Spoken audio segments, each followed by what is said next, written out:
The wind was a torrent of darkness among the gusty trees. The moon was a ghostly galleon tossed upon cloudy seas. The road was a ribbon of moonlight over the purple moor, and the highwayman came riding, riding, riding. The highwayman came riding up to the old inn door. He'd a French cocked hat on his forehead, a bunch of lace at his chin, a coat of the claret velvet, and breeches of brown doe skin.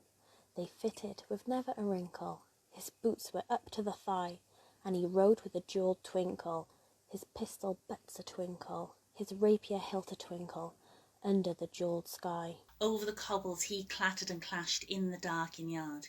He tapped with his whip on the shutters, but all was locked and barred. He whistled a tune to the window, and who should be waiting there but the landlord's black-eyed daughter, Bess, the landlord's daughter, plaiting a dark red love knot into her long black hair. And dark in the dark old inn-yard, a stable wicket creaked, where Tim the ostler listened. His face was white and peaked. His eyes were hollows of madness, his hair like mouldy hay. But he loved the landlord's daughter, the landlord's red-lipped daughter. Dumb as a dog he listened, and he heard the robber say, "One kiss, my bonny sweetheart, I'm after a prize tonight, but I shall be back with the yellow gold before the morning light. Yet if they press me sharply and harry me through the day..." Look for me by moonlight, watch for me by moonlight, I'll come to thee by moonlight, though hell shall bar the way. He rose upright in his stirrups, he scarce could reach her hand, but she loosened her hair in the casement. His face burnt like a brand, as the dark cascade of her perfume came tumbling over his breast, and he kissed its waves in the moonlight. Oh, sweet black waves in the moonlight. He tugged at his rein in the moonlight, and galloped away to the west. He did not come in the dawning, he did not come at noon, and out of the tawny sunset before the rise of the moon, when the road was a gypsy's ribbon, looping the purple moor, a red-coat troop came marching, marching, marching. King George's men came marching up to the old inn door. They said no word to the landlord, they drank his ale instead, but they gagged his daughter and banged her to the foot of her narrow bed. Two of them knelt at her casements, with muskets at their side. They was deaf at every window, and hell at one dark window, for Bess could see, through her casement, the road that he would ride. They had hied her up to attention with many a sniggering jest. They had bound a musket beside her, with the muzzle beneath her breast. They keep good watch, and they kissed her. She heard the doom man say, Look for me by moonlight, watch for me by moonlight, I'll come to thee by moonlight, though hell shall bar the way.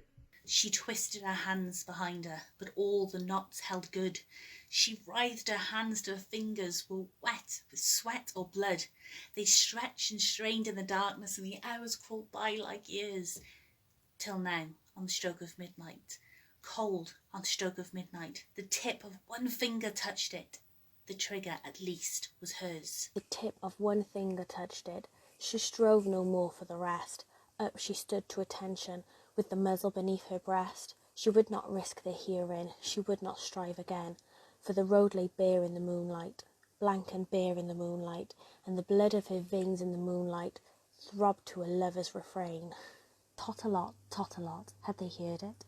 The horse hoofs ringing clear. Tot-a-lot, in the distance. Were they deaf that they did not hear? Down the ribbon of moonlight, over the brow of the hill, the highwayman came riding, riding, riding. The redcoats looked to their priming. She stood up straight and still. Tot-a-lot in the frosty silence, tot-a-lot in the echoing night. Nearer he came and nearer. Her face was like a light. Her eyes grew wide for a moment. She drew one last deep breath. Then a finger moved in the moonlight. Her musket shattered the moonlight, shattered her breast in the moonlight, and warned him with her death. He turned. He spurred to the west. He did not know who stood. Bowed, with her head over the musket, drenched with her own blood.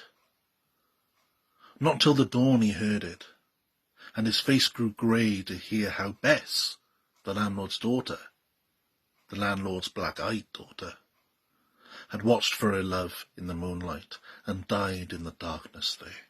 Back he spurred like a madman, shrieking a curse to the sky, with the white road smoking behind him and his rapier brandished high.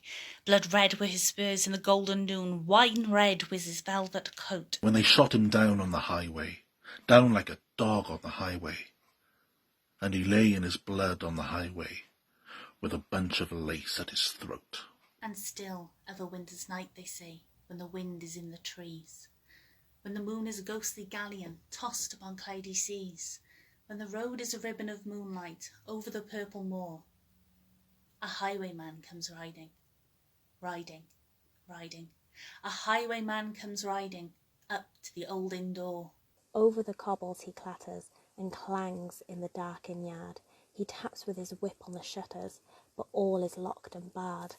He whistles a tune to the window, and who should he be waiting there but the landlord's black-eyed daughter, Bess, the landlord's daughter, plaiting a dark red love knot into her long black hair.